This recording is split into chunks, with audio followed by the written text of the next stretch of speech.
ఏం కొన్నావురా? అమ్మకి 10, అత్తమ్మకి 6, అమ్మమ్మకి 4 కేజీలు చీరలు మామా. అబ్బో ఇక్కడ కేజీ చీరలు కొంటే అర కేజీ చీరలు ఫ్రీ అంట. Churidar, men's wear, kids wear 1+1, 2+1 మస్తు ఆఫర్లు ఉన్నాయి. మరి ఇంకా మాంగళ్య ఆషాఢం కేజీ సేల్ అంటే తెలుసు కదా. మాంగళ్య షాపింగ్ మాల్ కేజీల్లో సేల్, టన్నుల్లో ఆనందం. నమస్తే రమగారు. నమస్తే జయ. రమగారు, పిల్లలకి మనం అన్నీ ఇవ్వాలని కోరుకుంటాం. ప్రతిదీ కూడాను మనకున్నా లేకపోయినా ముందు పిల్లలకి ఇవ్వాలి అనుకుంటాం కదా. ఆస్తిపాస్తుల విషయంలో కూడా అలానే పోటీ పడుతూ ఉంటాం, ఎంతమంది పిల్లలు ఉన్నా కూడా. వీటితో పాటు మంచి పౌరులుగా అంటే ఉన్నతమైన స్థాయిలో ఉండాలి అంటే ఇంకేం నేర్పించాలి పిల్లలకి? బేసిక్గా ముందు మనం చదువు సంధ్య అంటాం. చదువు సంధ్యగా, చదువు సంస్కారం. ఎస్, చదువుతో పాటు సంస్కారాన్ని కూడా నేర్పించాలి. ఇది చెయ్యాలి, ఇది చేయకూడదు, ఇది మంచి పద్ధతి, ఇది చెడు పద్ధతి, ఈ దారి పడితే నీకు ఈ సమస్య వస్తుంది.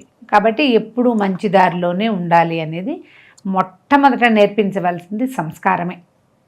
పెద్దవాళ్ళకి నమస్కారం చేయటం, పెద్దల్ని గౌరవించటం, ఇతరులని నిందించకుండా ఉండటం, తగాదాకి దిక్కకూడదు, ఇతరుల వస్తువులు తీసుకోకూడదు, సత్ప్రవర్తనతోటి ఉండాలి. ప్రతిదీ టేకన్ గ్రాంటెడ్గా ప్రవర్తించకూడదు. అసలు ముందు చిన్నప్పుడు చూడు, పిల్లల్ని ఎవరింటికైనా తీసుకెళ్తే వాళ్ళ ఇంట్లో అల్లరి చేయొద్దు అని చెప్తాం మనం. అవును, క్రమశిక్షణ. క్రమశిక్షణ, ఇది క్రమశిక్షణతో పాటు మొదటి సంస్కారము క్రమశిక్షణ పక్కపక్కనే ఉంటాయి. అవును, పక్కపక్కనే. ఈ సంస్కారంలో ఏంటంటే గుడ్ బిహేవియర్, సరి అయిన ప్రవర్తన, ఇది మొట్టమొదట నేర్పించవలసింది. అది మనం ఏం చేస్తాం జయ, 7-8 నెలలకే నమస్తే పెట్టు, షేక్ హ్యాండ్ ఇవ్వు అని చెప్తాం కదా. గుడ్ మార్నింగ్, గుడ్ ఈవినింగ్ అవి నేర్పిస్తాం. సంస్కారాలు అన్నీ కూడా. జేజికి దండం పెట్టమంటాం, గోవిందని గోవింద కొట్టిస్తాం. ఆ గోవింద చేయడానికి ఏం చేస్తాం, ఈ సంటాడిచి 2 చేతులు ఎత్తి నెత్తి మీద పెట్టిస్తాం. అవును, తల వంచి నమస్కరించడం బేసిక్గా నేర్పుతాం. మనకి భారతీయ సనాతన సాంప్రదాయం నేర్పించేది మొట్టమొదట శిశువుకి నమస్కరించడం నేర్పించాలి, ఏ పిల్లవాడికైనా సరే. ఇక్కడి నుంచి మొదలుపెట్టి దీంతో పాటు క్రమశిక్షణ రెండోది. టైం ప్రకారం పనిచేయటం, తన వస్తువులు తను తీసి పైన పెట్టుకోవటం, కేర్ఫుల్గా టైం తోటి ప్రవర్తిస్తూ ఉండటం. ఈ సమయానికి ఇది చేయాలి, ఎప్పుడు పడితే అప్పుడు, ఎలా పడితే అట్లా ఉండనివ్వం పిల్లల్ని. అంటే అప్పుడు ఏం చేస్తాం, వాడికి నిద్ర టైము, పాల టైము, తిండి టైము అన్నీ టైం ప్రకారం చేస్తామా. 2 ఏళ్ళు 3 ఏళ్ళు వచ్చేసరికల్లా మరీ చంటప్పుడు ఉన్నట్టు కాకుండా 2-3 ఏళ్ళకి పొద్దున్నే స్నానం చేయటం, ఏదైనా తినటం, స్నానం చేశాక దేవుడికి దండం పెట్టించటం, తిన్నాక ఆవిడ పాత్రలో గ్లాసులు ఏవైనా సరే వాడే తీసి సింకులో పెట్టేలాగా చేయటం, ఇవన్నీ నేర్పిస్తాం. దీంతో పాటు మనకేమవుతుంది, పిల్లలకి ఒక లైన్ ఏర్పడుతుంది జీవితానికి. సింపుల్ క్రమశిక్షణ అంతే. ఇదే క్రమశిక్షణ మనం స్కూళ్ళు కానీ, కాలేజీలు కానీ, ఉద్యోగాలు కానీ, ఇవన్నీ కూడా ఈ టైంతో పాటు ప్రవర్తించడం వల్ల ఏమవుతుంది, జీవితం ఒక లైన్లో ఉంటుంది. ఎలా పడితే అట్లా ఉంటే సంపాదనలు ఉండవు, ప్రవర్తన బాగుండదు. టైం ప్రకారం ఉండాలి కదా ప్రతిదీ కూడా. ఈ వేళకి ఇది చెయ్యాలి, ఇప్పుడు దీన్ని కరెక్ట్గా నిమిషాల ప్రకారంగా చేయాలంటే చేయలేకపోతాం. కానీ కనీసం గంటల ప్రకారంగానో పూటల ప్రకారంగా అయినా చెయ్యాలి కదా. పొద్దున్నే స్నానం చేయాలంటే అది 12 కాదు, పొద్దునంటే 9 లోపు. కరెక్ట్ అండి. సూర్యుడు మీదకెక్కే లోపల, మధ్యాహ్నం ఈ వేళకి భోజనం చేయటం, రాత్రి ఈ వేళకి పడుకోవటం, సాయంత్రం ఏదో ఆడుకుంటారు. ఇప్పుడు ఆడుకుంటానని రాత్రిపూట పిల్లల్ని ఆడిస్తారమ్మా ఎవరైనా? ఆడించరు. సాయంకాలం ఆడాలి, రాత్రి పడుకోవాలి. ఇవన్నీ లైన్ ప్రకారం నడుస్తాయా? ఇవి నేర్పించాలి. వీటితో పాటు సంస్కారము క్రమశిక్షణతో పాటు పిల్లల్లో ఆత్మవిశ్వాసం, కాన్ఫిడెన్స్ లెవెల్స్ పెంచేందుకు ప్రయత్నం చేయాలి. భయపడతారు పిల్లలు, వాళ్ళంతటి వాళ్ళు ఒంటరిగా వెళ్ళరు, ఒంటరిగా పడుకోరు, ఏది తనంతట తను చెయ్యరు. వాడు ఆడుకోవాలన్నా 2 మనుషులు ఉండాలి వాడి పక్కన. అట్లా కాకుండా పిల్లలు తమంతట తాము చేసేలాగా చేయాలి. దీనివల్ల ఇలాగా ఏమంటారు, కాన్ఫిడెన్స్ పెంచడం వల్ల స్కూల్కి వెళ్ళే రోజుల నాటికి వాడంతటి వాడు రాయడానికి, వాడంతటి వాడు నేర్చుకోవడానికి ట్రై చేస్తారు. ఈ బేసిక్ థింగ్స్ అందరూ చేసేవే పేర్లు పెడుతున్నాను నేను అంతే. అవును అవును, అందరం చేస్తాం మనం. ఎవ్వరికీ కూడా మన పిల్లలు ఎలా పడితే అట్లా ఉండాలని, ఏదో ఒక రకంగా బతికితే చాలని ఎవ్వరు అనుకోరు. అందరికీ తమ పిల్లవాడు శ్రీరామచంద్రుడిలాగా బుద్ధిగా ఉండాలి, శ్రీకృష్ణుడిలాగా ముద్దుగా ఉండాలి, ఇవే ఉంటాయి. అవును, ఎవరికైనా కూడా. కాకపోతే ఇందులో మనం ఏం పాటిస్తున్నాము, ఏం చూపిస్తున్నాము, అది చాలా ముఖ్యమైనది.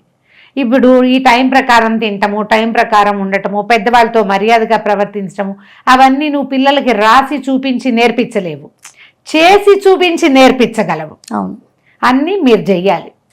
మీకు సంస్కారం ఉండాలి, సంస్కారవంతమైన భాష, సంస్కారవంతమైన ప్రవర్తన, సంస్కారవంతమైన నడత మనకి ఉంటే పిల్లలకు వస్తాయి. మనం టైం ప్రకారం పనిచేస్తాం, పిల్లలకు వస్తుంది. మనం కాన్ఫిడెంట్గా ఉంటాం, పిల్లలకి కాన్ఫిడెంట్గా ఉండాలని చెప్తాం. ఈ 3 మొదటివి. అక్కడి నుంచి చక్కగా మాట్లాడటం, మాట మంచి అన్నారు. దాంతోపాటు పిల్లలు రెస్పాన్సిబుల్గా ఉండటం. ఈ రెస్పాన్సిబిలిటీ అంటే పెద్దవాళ్ళు కదా బాధ్యతగా ఉండేది, పసివాడికి ఏం బాధ్యత అనిపిస్తుంది. కనీసం తను చేసిన పనికి బాధ్యత వహించటం. ఏదో పగిలిపోతుందా, నాకు తెలీదు, నేను ముట్టుకోలేదని చెప్తారు. ఎందుకంటే మీరు చంద్రముఖి అవుతారన్న భయంతో. అలా అవ్వద్దు. అవ్వకుండా వాడు రెస్పాన్సిబిలిటీ తీసుకోవాలి. ఇది నేను చేస్తాను అని పని తీసుకోవాలి.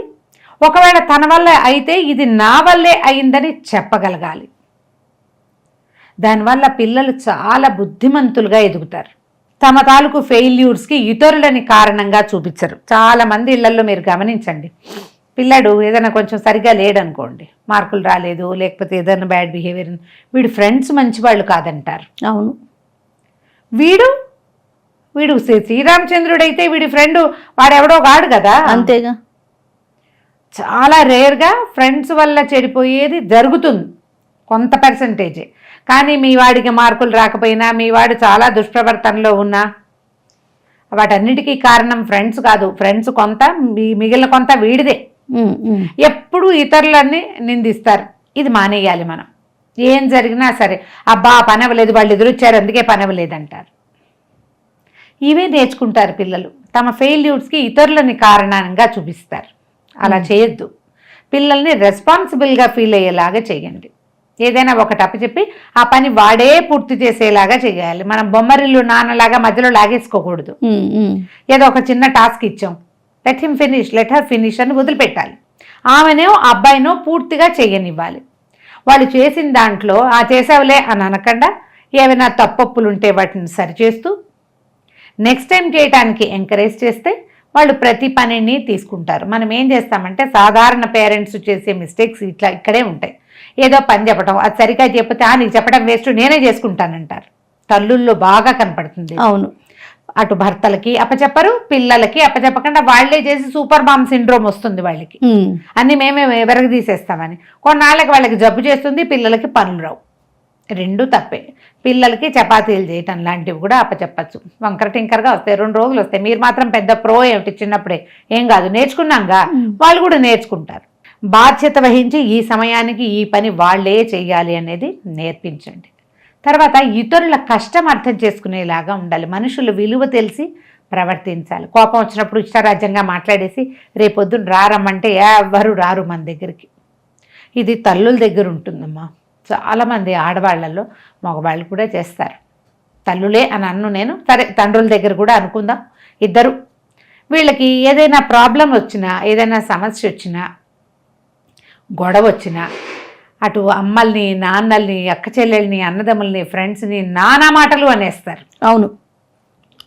నానా మాటలని చిన్నబుచ్చేస్తారు, దులపరించేస్తారు. కొంతమంది చెయ్యి చేసుకుని కొడతారు కూడా.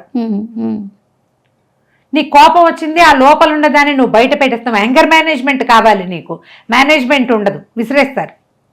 తర్వాత మళ్ళీ అవసరం వచ్చినప్పుడు మీరు సిగ్గు లేకుండా వెళ్తారేమో, మళ్ళీ వెళ్ళిపోతారు రమ్మగారు, వెళ్తారు. వీళ్ళని ఇతరులు సహించకూడదమ్మా. మీరు ఈ ప్రవర్తన కలిగి ఉంటే మీ పిల్లలు కూడా అంతే చేస్తారు. ఎంత మాట పడితే అంత మాట అంటారు. ఇంత పని మన వెనకాల మన రోజు గడుస్తోందంటే వీళ్ళ వల్ల గడుస్తోంది, ఈ అమ్మ వల్ల గడుస్తోంది, ఈ నాన్న వల్ల, లేదా ఈ పెద్దమ్మో, ఈ మావయ్యో, ఈ మేనత్తో, ఈ అమ్మమ్మో, నాయనమ్మో వీళ్ళు పనిచేస్తున్నారు. వాళ్ళని గౌరవించాలనే ఇంగితం ఉండాలి. ఆ ఇంగితం మీకు ఉండాలి.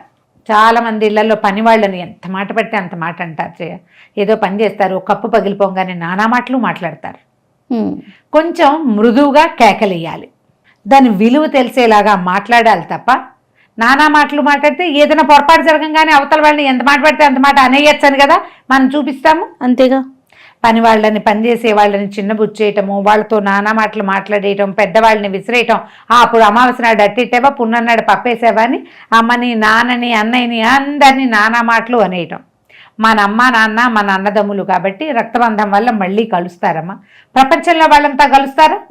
అవసరం లేదు కదా వారికి, వాళ్ళకి అక్కర్లేదుగా. నువ్వు నోరు వదిలేస్తే అవతల వాడు నిన్ను వదిలేస్తాడు. అది ఇలా వదిలేయబడతాం, విడిగా పెట్టబడతాం అనేది మీరు తెలిసి ప్రవర్తించి పిల్లలకి నేర్పించండి.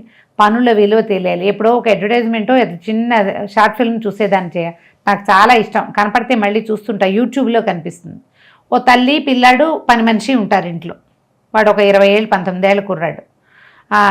పిల్లాడికి డబ్బులు ఇస్తుంది పండక్కి, దీపావళికి. ఆ అమ్మాయి కూడా డబ్బులు ఇస్తుంది. దానికి అంతెందుకు ఇచ్చావన్నట్టుగా మాట్లాడతాడు వీడు. ప్రతిదానికి ఇంట్లో ఆ వస్తువులు ఈ వస్తువులు సర్దుతూ రాను రాను అని ఆ పని అమ్మాయిని పిలిచి కసిరిస్తూ ఉంటాడు. ఇప్పుడు ఏం చేస్తుంటే ఫ్యాన్ తుడువు అని చెప్తుంది కొడుక్కి. ఫ్యాన్ తుడువు, ఫ్యాన్ తుడిస్తేనే నీకు డబ్బులు ఇస్తాను దీపావళికి. రాను పని చేసింది, దాన్ని డబ్బులు ఇచ్చా, నువ్వు కూడా పని చేయి అంటే ఫ్యాన్ తుడవడానికి ట్రై చేస్తాడు. వీడికి చేత కాదు, నుంచుంటాడు. ఉండు అని రాను ఒకసారి ఫ్యాన్ తుడువమ్మా అంట. అమ్మాయి ఏం చేస్తుంది, చకచక 2 పేపర్లు తెచ్చి మంచం మీద వేసి 2 నిమిషాల్లో పేపర్ ఈ ఫ్యాన్ మీద నుంచి పడిన చిటికెడు దుమ్ము కూడా ఇంట్లో కానీ మంచం మీద కానీ పడకుండా పేపర్లతోటి నీట్గా మేనేజ్ చేసి మడతపెట్టి హోగేది ఇది అంటుంది. ఇందుకు రానుకి డబ్బులు ఇవ్వాలని చెప్తుంది వాళ్ళమ్మ. ఇది గుర్తుపెట్టుకోవాలి. మనుషులకి విలువ ఇవ్వాలి, పనికి విలువ. పనిచేసేవాళ్ళు మనకి బానిసలు కాదు. అంటే ఇప్పుడు మన దగ్గర డబ్బులు తీసుకుని పనిచేసేవాళ్ళు బానిసలు కాదు, దాంతోపాటు మన ఇంట్లో మన కోసం అన్ని పనులు చేసేవాళ్ళు కూడా బానిసలు కాదు కదా. టేకెన్ గ్రాంటెడ్గా తీసుకోకూడదు. మనకి హెల్ప్ చేయాల్సిన అవసరం కానీ, మనకి పని చేయాల్సిన అవసరం కానీ మన చుట్టాల్లో, మన ఫ్రెండ్స్లో, మన సర్కిల్స్లో, మన చుట్టుపక్కల ఇళ్లలో ఎవ్వరికీ లేదు. అవుట్ ఆఫ్ ఫ్రెండ్షిప్ అంతే, అవుట్ ఆఫ్ రిలేషనే వాళ్ళు పనిచేస్తారు. దాన్ని గౌరవించాలి. అప్పుడు రిలేషన్స్ని గౌరవించడం వస్తుంది మనకి. పనికి విలువ అర్థమవుతుంది. ఇది పిల్లలకి తెలియజేయాలి. మొదట పేరెంట్స్ తెలుసుకోవాలి. ఈ పాయింట్లు కనుక మీరు పిల్లలకి నేర్పిస్తే పిల్లలు ఉత్తమ పౌరులుగా తప్పకుండా ఉంటారు. చదువు అంటారా, వాళ్ళకి ఎంత వస్తే అంత వస్తుంది, దానికి ఎంత సంపాదన వస్తే అంత సంపాదన వస్తుంది. దాంతోపాటు వాళ్ళు పర్ఫెక్ట్ మనుషులుగా ఉంటారు. రైట్. నమస్తే రమగారు. నమస్తే G. And for more videos, Please subscribe to iDream. Please subscribe to iDream. Please subscribe iDream. And please subscribe to iDream. For more videos, subscribe to iDream. please like, share, and subscribe to the channel. Congratulations, iDream. Subscribe to iDream. Subscribe to iDream. So subscribe to iDream Media. iDream కి iDream team అందరికి huge congratulations. Please subscribe iDream Media. Please subscribe to iDream. Subscribe iDream. Please subscribe to iDream. iDream అంటే నా కళల channel subscribe చేసుకున్నారు, నోరు తిరుగుతలేదు, మీరైతే గంట గుర్తు కొట్టండి. For more such videos, please subscribe to iDream. Subscribe to iDream. Please subscribe to iDream. Please subscribe iDream Media. Please do subscribe to iDream. Please subscribe to iDream Media. For best entertainment and information, please subscribe iDream. And don't forget to subscribe to iDream.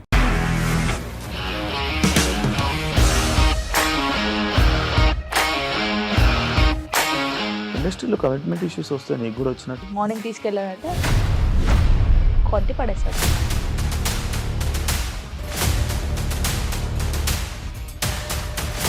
ఒక్కళ్ళు కూడా చూడలేదు ఈ cinema అని చెప్పడానికి కూడా చాలా ధైర్యం కావాలి. అది నిజం కదా, దాంట్లో ధైర్యం ఏంటి? ఇది నెక్స్ట్ డే ప్లేట్ మార్చేస్తే తప్పు కదా. As of now we're comfortable this అని నేను అనుకోను. రష్మిక గారిది మీది ఒకే ఊరంట కదా. నీకు కోపం వచ్చిందంటే బాగా తిట్టేత్తరా? తిట్టేద్దామండి.